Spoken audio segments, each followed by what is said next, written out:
رخ کریں گے اسلام آباد کا، جہاں رجیم چینج سیمینار سے اس وقت فواد چودھری خطاب کر رہے ہیں۔ دونوں سٹیٹمنٹس تھے، لیکن اس سے پہلے ہمارے سو کالڈ وزیر خارجہ بلاول بھٹو نے بیان دیا اور اس نے کہا کہ ہمیں ہندوستان سے فوری طور کے اوپر اپنے تعلقات جو ہیں وہ بڑھانے چاہیے اور اکنامک ریلیشن شپ بنانے چاہیے۔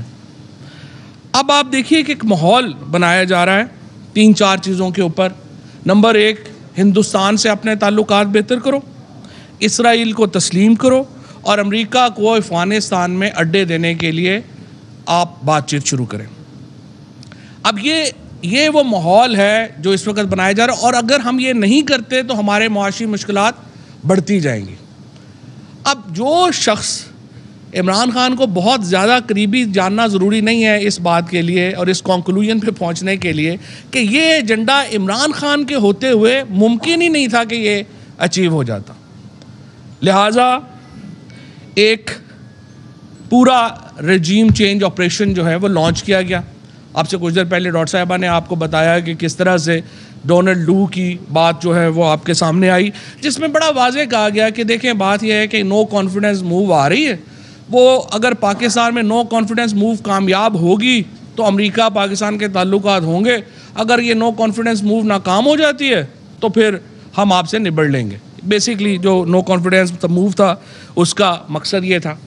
اب امریکہ کے اس کے بعد کیا ہوا؟ اس کے بعد یہ ہوا کہ سب سے پہلے جو ہماری اپوزیشن پارٹیز تھیں ان کو بیٹ دی گئی، جو خرم دستگیر نے اپنے انٹرویو میں اب مان لیا۔ اس میں کہا گیا کہ آپ یہ رجیم چینج کریں گے، اس کے بدلے میں ہم آپ کے کیسز معاف کر دیں گے۔ اور کل کے دن آپ کو معلوم ہے کہ کل چیئرمین عمران خان نے جو پریس کانفرنس بھی کی، اس میں بتایا کہ کس طرح سے نیب لا کل امپلیمنٹ ہو گیا ہے اور وہ جو NRO2 ہے وہ دے دیا گیا ہے۔ سو جو خرم دستگیر نے جو چیز جو بیٹ مانگی تھی وہ بیٹ جو ہے وہ ان کو مل گئی۔ اس کے بعد 10 MNAs جو ہیں ان کو ٹارگٹ کیا گیا۔ 10 MNAs جو ہیں وہ سب سے پہلے رابطے میں آئے، ہمارے PTI کے جو 10 MNAs تھے سب سے پہلے رابطے میں وہ آئے۔ ان کے بعد 6 مزید MNAs جو ہیں ان کے ساتھ رابطہ کیا گیا اور 22 MNAs ٹوٹل جو ہیں ان کو اس رجیم چینج آپریشن میں شامل کیا گیا۔ ایک طرف پولیٹیکل پارٹیز جو ہماری اتحادی تھیں اور دوسری طرف یہ 22 MNAs ہمارے جو تھے یہ ہمارے شامل کیے گئے۔ اب حکومت کی یہ جو تبدیلی کا معاملہ تھا یہ عوام تک جب پہنچا تو سب سے پہلا رد عمل پریڈ گراؤنڈ میں آیا، جہاں پہ آپ نے دیکھا کہ جب عمران خان نے کال دی تو لاکھوں لوگ پورے پاکستان سے جمع ہوئے اور وہاں پہ انہوں نے یہ ڈونلڈ لو کا جو لیٹر تھا سب سے پہلے عمران خان نے ان لاکھوں لوگوں کے سامنے لہرایا، اور یہ آپریشن رجیم چینج کا جو مرحلہ تھا اس پہ عوام کا پہلا ری ایکشن جو تھا وہ اس پہ آیا۔ اسپیکر اور ڈپٹی اسپیکر اس کے اوپر سر جوڑ کے بیٹھے اور بالآخر وہ اس نتیجے پہ پہنچے کہ یہ جو عدم اعتماد کی تحریک ہے یہ لوکل نہیں ہے، یہ ایک پوری کانسپریسی ہے اور فورن ایلیمنٹ اس میں شامل ہے۔ اسپیکر نے رولنگ دے دی۔ اب جب یہ کیس سپریم کورٹ میں گیا اور ہم سب لوگ جو وہاں پہ بیٹھے تھے، ہم جو لائرز بھی تھے، ہم نے وہ سماعت ساری اٹینڈ کی۔ وقفے سے پہلے چیف جسٹس صاحب نے کہا کہ ذرا شہباز شریف صاحب اور بلاول بھٹو کو بلائیے اور پوچھئے کہ سیاسی جماعتیں الیکشن سے کیسے بھاگ سکتی ہیں اور اس کا حل کیا ہے سوائے اس کے کہ الیکشن ہو۔ ہم لوگ وقفے سے پہلے یہاں پہ یہ سارے ہمارے کورٹ رپورٹرز بھی بیٹھے ہیں، فیصل بھی بیٹھے ہیں اور لوگ بھی بیٹھے ہیں، صدیق جان بھی بیٹھے ہیں، ہم سب لوگ بڑے خوش ہوئے۔ ہم نے کہا چلیں عوام کے پاس تو بات جائے گی۔ ہم نے جا کے وزیر اعظم صاحب کو مبارکباد بھی دی کہ عدالت کا جو آبزرویشنز ہیں نتیجہ ہے وہ تو یہ آ گیا۔ ابھی ہم وہاں پہ پہنچے ہی تھے تو ایک عجیب و غریب کام یہ ہوا کہ چیف الیکشن کمشنر کا بیان سارے ٹی ویوں کے اوپر بلنک آ رہا ہے، وہ کہتے ہیں ہم الیکشن کے لیے تیار نہیں ہیں، اور اکتوبر سے پہلے چیف الیکشن کمشنر کہہ رہا ہے کہ ہم الیکشن کے لیے تیار نہیں ہیں۔ حالانکہ آئین کیا کہتا ہے؟ آئین یہ کہتا ہے کہ جب بھی الیکشن ہوں گے الیکشن کمیشن نے 90 دنوں میں الیکشن کروانے ہیں۔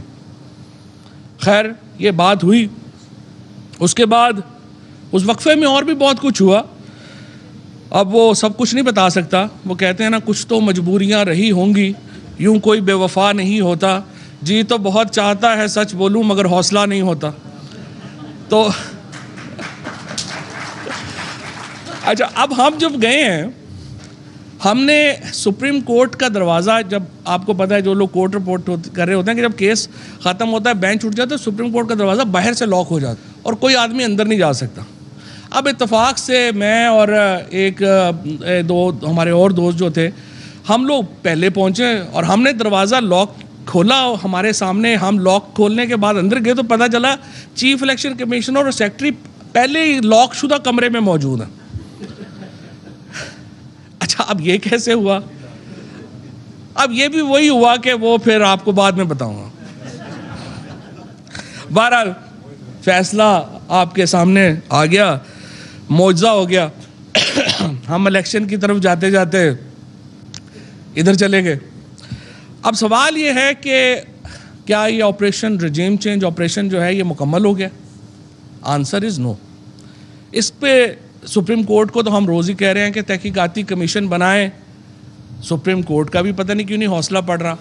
لیکن بہرحال ہم نے سپریم کورٹ کو روز ہی یہ کہتے ہیں کہ دیکھیے آپ کو کسی عام آدمی نے نہیں کہا کمیشن بنانے کا, آپ کو صدر پاکستان نے کہا ہے کمیشن بنائیں, آپ کو وزیر اعظم اس وقت کے انہوں نے لیٹر لکھا کہا کمیشن بنائیں, آپ کو اسپیکر آف دا ہاؤس کہہ رہے ہیں کہ کمیشن بنائیں. آپ نہیں بنا رہے, آپ کی مرضی ہے, ہمیں بتا دیں کیوں نہیں بنا رہے.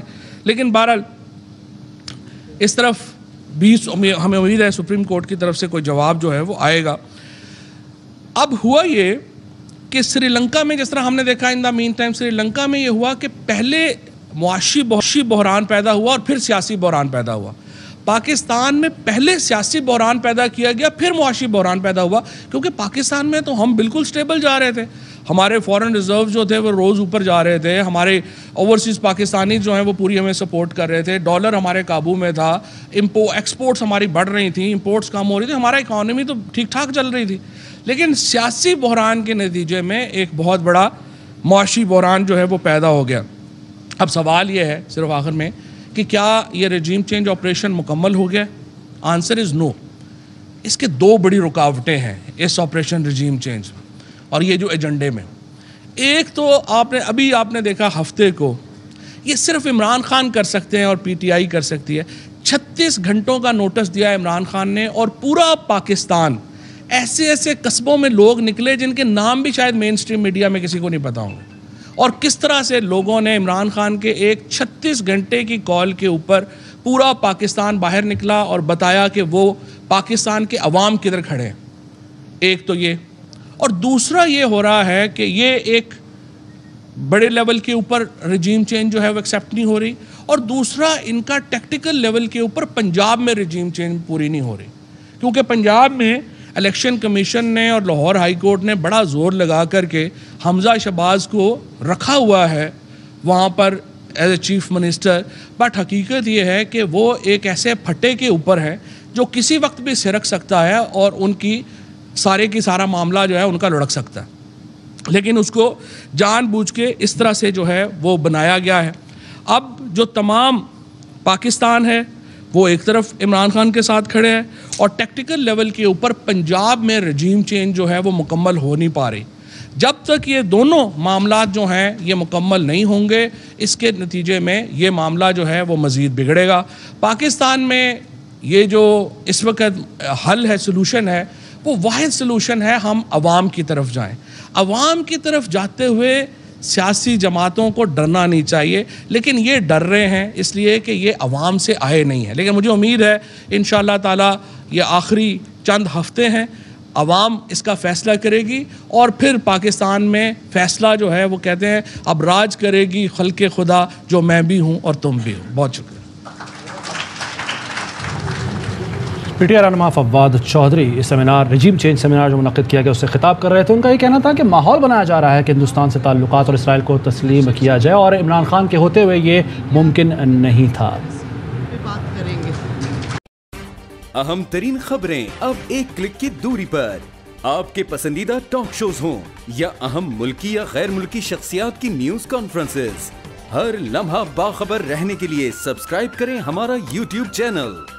موسم کی صورتحال ہو یا کھیل کے میدان سے خبریں, اپنے موبائل فون سے ملکی اور بین الاقوامی اہم خبروں تک رسائی کے لیے ڈاؤن لوڈ کیجیے موبائل ایپ